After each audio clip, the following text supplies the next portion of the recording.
Mau tahu cacat logika lawan-lawannya politik Pak Prabowo dan Jokowi nggak? Mau nggak? Saya akan menerangkan 4 cacat logika yang dilakukan oleh lawan-lawan politiknya Pak Jokowi, Pak Prabowo, dan Mas Gibran. Ikutin ya. Assalamualaikum warahmatullahi wabarakatuh. Kembali lagi ke channel Rusen 98. Oke ya, jadi ini saya akan menjelaskan nih ada beberapa hal di awal tahun 2026 ini.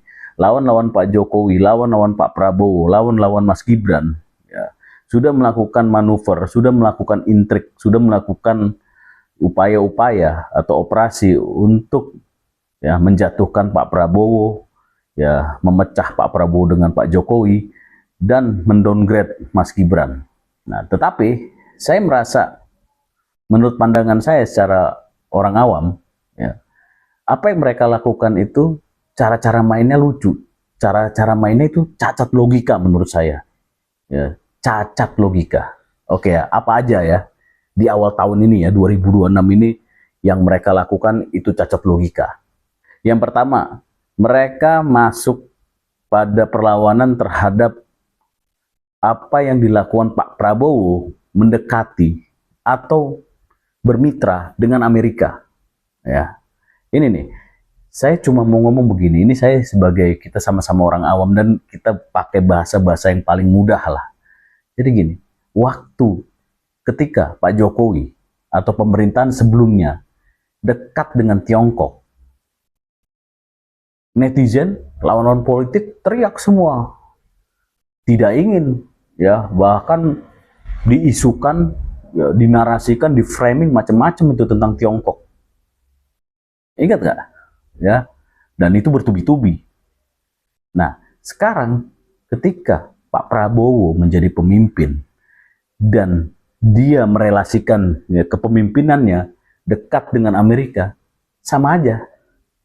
Apa yang dilakukan oleh lawan-lawan politik Pak Jokowi, Pak Prabowo, dan Mas Gibran itu sama aja, ya. Jadi siapapun yang didekati oleh Pak Prabowo atau Pak Jokowi itu semua salah di mata dia. Itu menurut saya cacat logika yang pertama. Benar nggak? Sekarang kalau kita mau bedah, ya bahasa mudah aja lah. Siapa sih negara-negara yang benar-benar mandiri saat ini? Yang bisa menjalankan roda pemerintahannya, roda bangsanya dengan cara sendiri?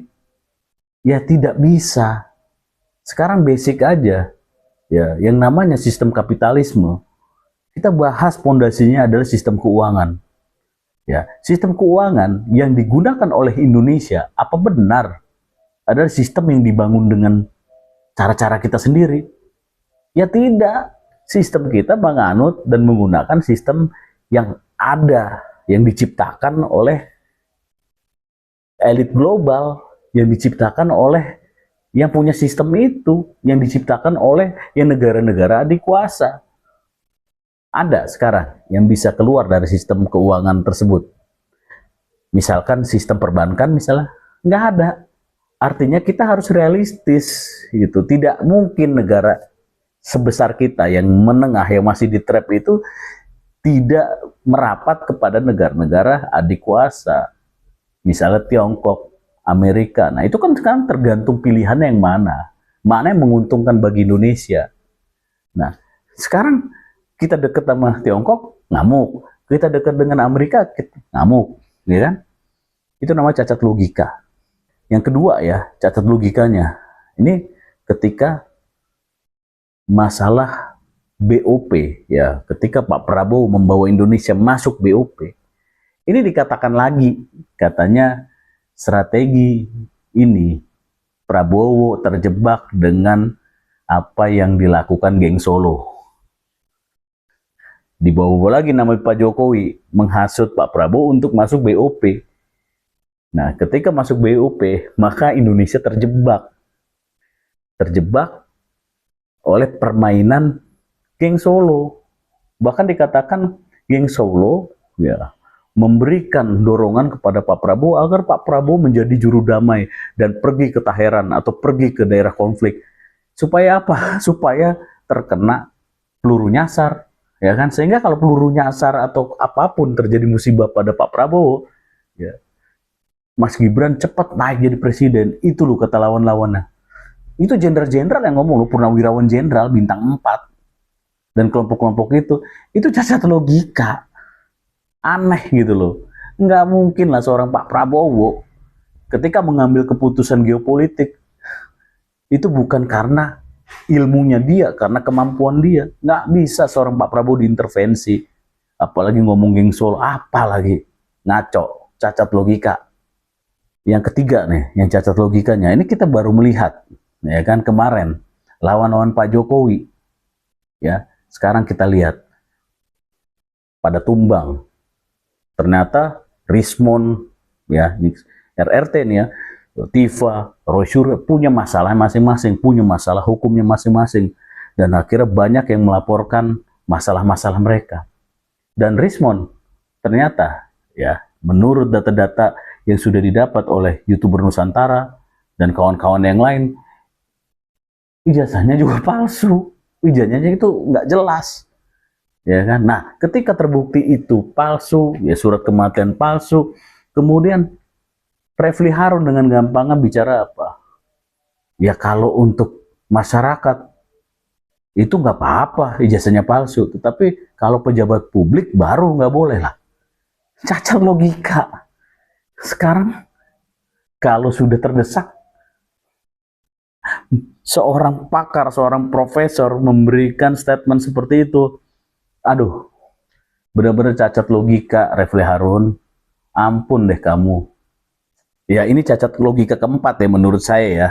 Ada partai yang cukup besar, yang padahal anggotanya di DPR mengesahkan ya struktur atau porsi APBN, ya undang-undang APBN pada tahun lalu ya, September 2026 mereka menggodok sendiri, ya. Tiba-tiba muncul karena masyarakat muncul ya, karena masyarakat mulai bereaksi terhadap program makan bergizi gratis, ya. Tiba-tiba dia ikut-ikut supaya dibilang garda paling di depan, ya, supaya dibilang dialah partai satu-satunya yang membela ruang cilik rakyat. Dengan cara apa? Dengan cara mengumumkan bahwa porsi anggaran tersebut memang mengambil dari dana pendidikan, di mana pasal-pasal tersebut, undang-undang tersebut, mereka-mereka juga yang ngomong, yang mengetok palunya, banggarnya dari PDIP. Cacat logika menurut saya.